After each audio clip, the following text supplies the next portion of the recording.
to 100 miles an hour. He didn't think that there was any snow available that could slide. He goes right up to the gully. Where would you guys want to be? On the apex, a place where you see more and it gives you the ability to check things out and not be under stuff that can get you. This is a tiny avalanche, guys. This is only like 1.5 feet deep in the deepest place, and he didn't stand. He wasn't alive for 5 seconds. It was a trauma. He got crushed. And that's a tiny avalanche, and that's what train traps can do. So like, even the smallest little knoll can matter so much. When I was a kid, I went up to Tyrone, Colorado. This is where I started climbing 14ers and getting myself into this whole world. I was like, you need a transceiver if you're going to come ski with us, kid. I'm like, okay, what's a transceiver? And they're like, oh, there's this family in Rico, Colorado. What's that town? Rico, Colorado. And his wife got killed in a small avalanche, snowshoeing out in the flats out there by Dallas Divide. And he would sell them at cost. And so every time you drive by going to Montrose or something, you go by and buy a few transceivers for your friends.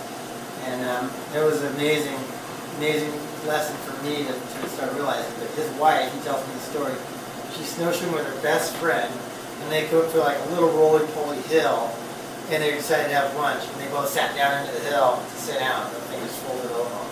So even like the little hill matters, like, at the bottom of Vito's, when we're talking about, this is a train trap, guys, you don't want to mess around here. I mean, just these little tiny guys can do something else too, so this guy, didn't stand a chance. If you got up here and you were hiking up here and you could check the snow, look at the snow, I mean, it's obvious from the car, I can tell it looks like hell. But whatever, let's say it looks like beautiful, smooth Alaska snow. When you're cruising up here, you can assess, you can check things out. You might see some cracking, hopefully you don't. You could then decide at a certain point, dig a pit, check things out, ski cut across the slope, and say, wow, I like it, let's just ride the half pipe down. But try to minimize your time in these things, and sure as heck you don't want to hike up into a train trap. So this slide is just a little heavy on the tattooing, I would say, with the triangle, but precipitation in the form of rain is a big deal these days. Really pay attention to it. Like, you go to Whistler, you come here, you go somewhere else, really say to yourself, God, I heard it rained like 6 inches a day for 4 days in Whistler, and now they got 10 feet of new snow sitting on top of this saturated, lubricated layer. So it's really can sneak up to you. Temperature is another big deal. If you have really, really cold, 50 below, 40 below temps for a long time, like Jackson Hole or Summit County, Colorado, and you get a bunch of new snow on top of that, it's a perfect recipe for avalanches. So you can be aware of it before you go in on your trip. Wind can sneak up on you really fast and be hidden under the snow. So do look back at your websites and things like that on Thompson Pass or up on Squaw Valley. 5-day storm. Did it blow it all during the storm? Because maybe it didn't blow the last 2 days of the storm and everything looks like beautiful diamonds and no wind effect. But there could very well be a wind slap buried underneath 2 feet of snow. So it's really important to look at that. That can be a strike for you, right? So most avalanches occur during immediately after storms. What do you need to do? It takes time for it to bond, right? So it's pretty awesome. Let's say you're at Snowbird and your car's parked out in the parking lot and you got 4 feet of snow on it. Go out there and see how well it's hooked up to the hood. Slam your hand into it and it all just slides off and all you get to see is your beautiful wax job. You're like, all this stuff matters, Think about, sometimes snow will even adhere to a waxed car, right? That's some good snow. That's what we're talking about. So everything matters. So new snow falls. You want to see snowflakes like this or bigger. And you guys were seeing them earlier where it was like, actually the snowflakes are collecting up in the sky. You have 10 flakes collect before they even hit the ground. That's good snow. That's the kind of stuff we're looking for. These are nice crystals still. They still have fingers and branches. And they lock together and they hold. I mean, if you're sitting on the lift and you're seeing like little pins and needles bouncing off your sleeve, you're like, whoa, let's see what this stuff feels like through my gloves. Go up a couple 100 feet on the lift, get a 1/4 inch in each hand. It feels like graphite to me. If it's pins and needles, saucers, same thing. These all feel like graphite. These are weak layers. You're like let's just say I was standing outside and it's 34 degrees out there or so. then all of a sudden I feel it go down like 10 degrees. I know that crystals are going to change coming out of the sky. They're going to be the little tiny saucers or little pins and needles. And I'm going to be like, wow, we got a quarter inch of this and another 5 feet on top of it. We're going to have avalanches. How about graupel? In Utah and California, the rounds. That stuff is brutal, and it feels like ball bearings. So much of this is what it feels like and how slippery it feels or how ball bearing it feels between your gloves. And you can predict it. So let the snow fall. Let's say it fell beautifully. It's great snow. This guy over here is the layer below it. Was this layer below it pretty decent? It sure is right now out there, huh? Accepted pretty good. And then let the snow settle, and it's going to settle. I mean, how do you identify settlement? Is yesterday we were skiing in the powder, and we were this deep in it. And then today it's this deep. I'm physically identifying settlement. It's settling. It's shrink wrapped into the mountain. There's not as much air in it. It's not as it's becoming more consolidated. That's a good thing. So dig down and see. I mean, you guys can do this at Squaw Valley. I mean, gosh, it snow's 2 feet. You're on a 20-degree slope. You can just dig down with your gloves, slice it over here, slice it over here. There's the layer. That's the bed surface. That's what was on the ground before the storm. You go pull on it. Does it slide off with a bunch of energy and just snow that really doesn't like to hook up actually pops off with energy. It slides off faster than it's supposed to be. It's like it gains energy and moves quicker. It's a weird thing. It's because there's just so much energy into the snow. So the new snow takes time to bond, and you can check that out. Better yet, let's face it, you maybe aren't trained to do snow pits. You can easily ski up to this rock that's got all the snow on it, full accumulation from the whole season. And grab that layer, you'll see it. You'll see that event. Oh, we got a foot. There it is. It looks perfectly different than the layer below it. Get your hand in and pull on it. See if it shears off there easily. And or slam your hand into it and see if the spider cracks in 4 directions. You know. Weak layers in tension. Seeing shears is no joke. Seeing spider cracks. That small little cliff, you know, you're up on the ridge, you're in a safe place. It's a little 5 foot little pitch of snow over a little 5-foot cliff. It's unsupported. Give it a kick. Does it show any energy? Does it slide off, or does it spider crack in 4 directions? You can see so much of this. So snow takes time to settle. There's another way to check the snow too. Just walk out in an untouched field. Yesterday I was up to here. Today I'm up to here. I'm like, all right. In 2 more days I'm going to go jump off Francis. But you can start identifying what you're willing to go do based on what the snow's doing. Like, heck, it's just really super deep powder. Do you need to go do the big steep stuff right away anyway? No, powder skiing's so damn fun anyhow. Just go enjoy the trees and let the stuff adhere and settle out and shrink wrap to the mountains. This is kind of a cool way. You can see if the snow settled at 30 miles an hour down the road. It's just, around fence posts and signs, you'll see the snow coning up around the tree. See how the snow's like settled like a foot. You can identify these cones. It's because you get this 360-degree shadow cruising around the tree. It kind of protects that snow, where everywhere else gets a little more heat or a little more direct sunlight, and it causes more rapid settlement. How about wind? Wind loading is brutal. I mean, this is what gets most people, honestly. So you need really skilled guys, really trained up, and a lot of guys just aren't tapping enough into tension and propagation factors. And wind is one of the biggest causes of that. So you guys know from this point forward that wind is probably your worst enemy in the mountains and one of the most difficult ones to see and predict if it gets buried underneath new snow. So literally, like, that's probably 20 tons of snow. You're able to collect all that snow and weigh it. It's moving so much snow. How about this? It's obvious you got wind flagging, but let's just say you can't see this. What could you do to identify wind action in a storm? Let's say it blew on the 3rd day of a 5-day storm. I'll just give you some clues. When you see the sloughing like this, a cornice building like this, or where cornices are breaking up lots of small pieces, and they may be buried. They may just be like, what's up with those 4 chunks underneath that tiny cornice? Like, there was wind during the storm at some level. So you can have wind slabs buried underneath that foot of snow that makes everything look like beautiful diamonds and just velvet. But at the end of the day, you can still, this stuff is obvious right there after a windstorm. But imagine if it got buried Then you're looking for more like clues like this, or like this. Like 2 weeks ago when I was up there was no cornices. I'm like, holy moly, this left slope, this west facing slope has like 80 feet on it. Yet there's only 12 feet of snow in the Wasatch Mountains, but I just know for a fact that I've got hardly any snow on this side, and all got transported to this side. It's already pulling down the trees. Gravity's already doing its thing. See, those trees are starting to get pulled over. Add some tension to that, and who knows, right? So cornices are a good way to identify if the wind has been blowing. And little falling off chunks of cornice and falling down and getting buried can be a good indicator to be like, there's some hidden wind slabs under this new snow. So cornices are brutal, guys. They're the most unpredictable thing out there, really. That and seracs. And it's like my friend owns these wolves. I grew up in New Mexico, and he's got like 4 wolves, and he's got this huge enclosure, and he feeds them milk and stuff. And he always wants me to get in the pen. Oh, dude, you can totally get in the pen with them. I'm like, no way. I mean, these things just have their mind of their own. They look at you. They're just like trying to measure you out. I just know they're unpredictable. I need to respect them. I don't belong in their enclosure. Cornices are the same way. If Michael Tyson came up to you today, you want to pet my tiger, would you? No way.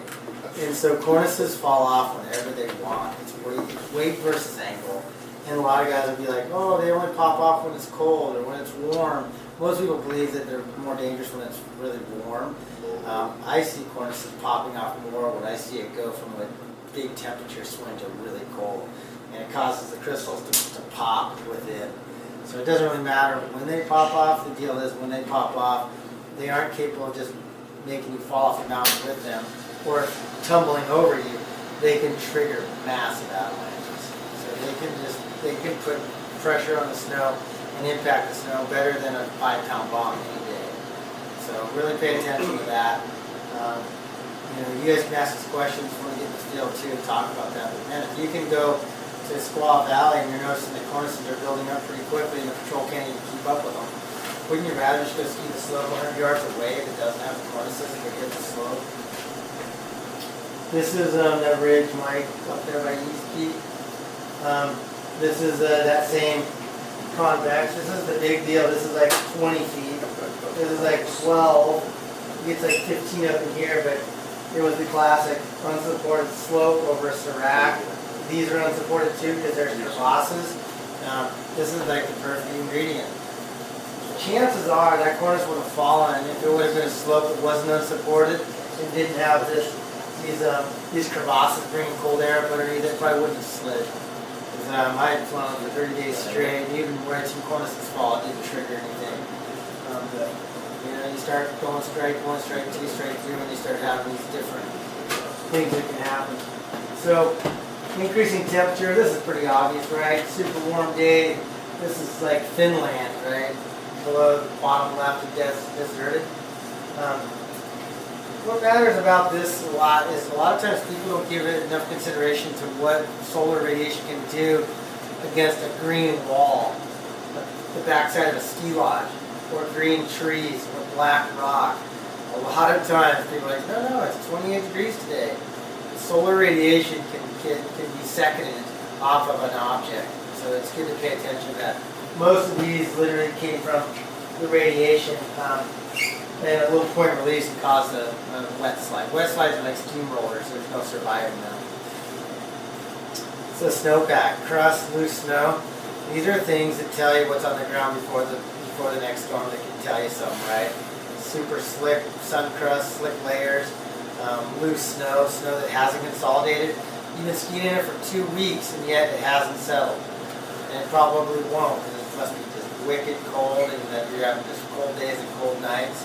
So loose snow can be that factor to say to yourself, God, you're calling for how many feet tonight? You're like, well, I'm not bringing the kids powder skiing off the Palisades tomorrow. We'll go skiing, but we'll give it a day or two before we go ski powder. Weak layers, not bonding. I was tapping into that a little bit. Think about every mushroom rock that you come upon, or think about looking across the village when you're staying in Vail, of what the snow is doing and sliding off the slick things. If it's sliding off the slick things and you've got south and east facing slopes that have been above freezing, you know that it's not going to hold up to those. So you wouldn't want to ski below south and east. and be really careful. So watch out for that. Force, compression, and tension is your friend, which means it's nice to throw a chunk of snow down on the slope, or instead of just committing down to the gut, just ski cut it. Head over towards those rocks for a little bit, get a feel for it, but held up pretty good. I'm in. You know, gosh, watching the guy jump a cliff at a resort, that was a pretty good test. Thanks for that lemming to show me that. So use force and compression and tension to your benefit. If you're on a ridge and there's all 4 of us and we're about to get in this chute and I like the snow, I'll even a lot of times just have us all 5 stomp the snow under our skis. All right, everybody, let's jump on 3. 1, 2, 3. Feel this. You'll feel it in your feet. I mean, you can send so much energy in the snow by doing stuff like that. You can trigger. You know, I think Aaron's thing could have triggered that way. I think if 5 of us got on there or right there above the apex, maybe we could have got that thing to go. The helicopter. It doesn't really matter. Yeah, I don't buy that one though. It's true. That was sick. Okay. But the deal is that you can generate so much energy. It's amazing. You can still trigger something. So slabs, this is more of a thing. You should be able to identify a slab, a wind slab, or a hard slab. And the way you do it is you're in perfect powder and you're skiing along, all of a sudden it gets dense. And you're like, wow, a dense surface. And then you put your pole in it or your hand, you're like, and it's soft underneath it. Wow, there's a soft slab sitting on top of soft snow. Pretty suspect. A hard slab, something that's so hard you can't even stick a pole through it, you just can get the heck off of it. Some guys think you can cut a hard slab, but you can't. And when they release it, sounds like dynamite goes off. It just releases so much energy.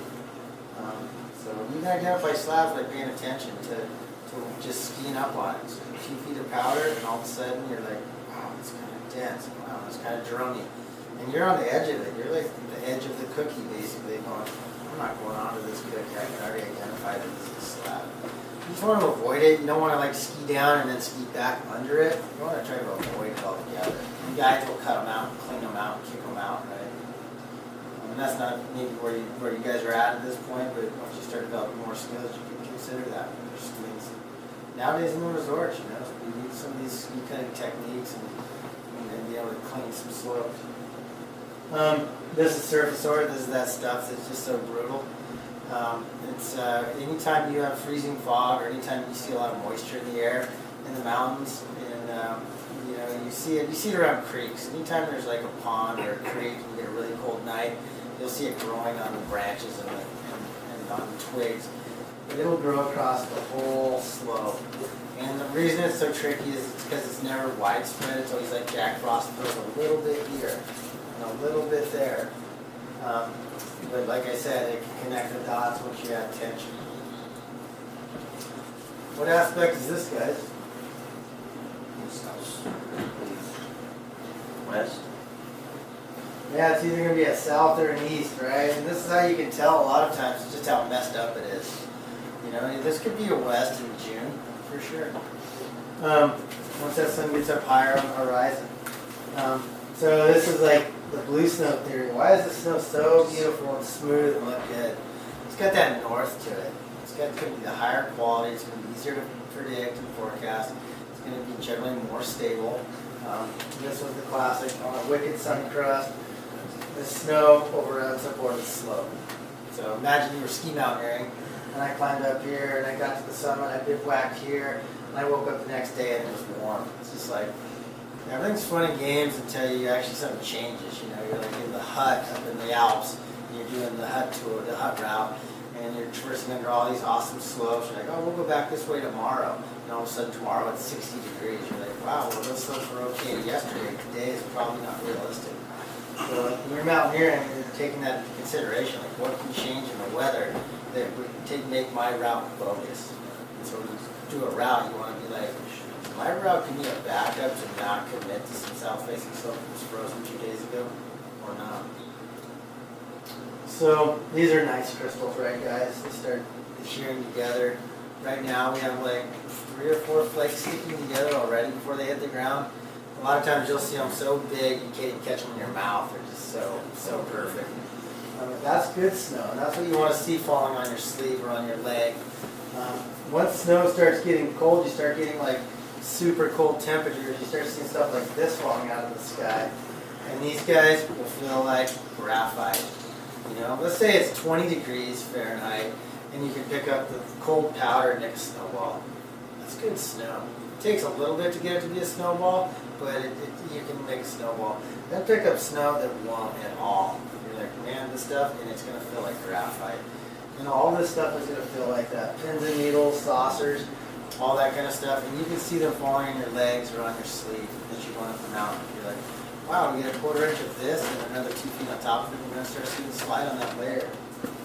This is what happens in the snowpack after it sits on the ground for a long time. It goes from this to this to this to this. Acid and sugar snow. So here's a good thing to know, like, you may not even need to dig a snow pit, right? You're just going to the parking lot and the snowblower's going through it. You can see the layers. A lot of times you can see it in a post hole. Some guy post hole 2 feet into the snow or 3 feet. Weak layers generally pop out to be a darker blue or a darker gray and are shiny. And it's like you cut a tree in half, and it's like a scientist reading the rings of a tree to find out when the drought was 100 years ago or whatever, that sort of thing.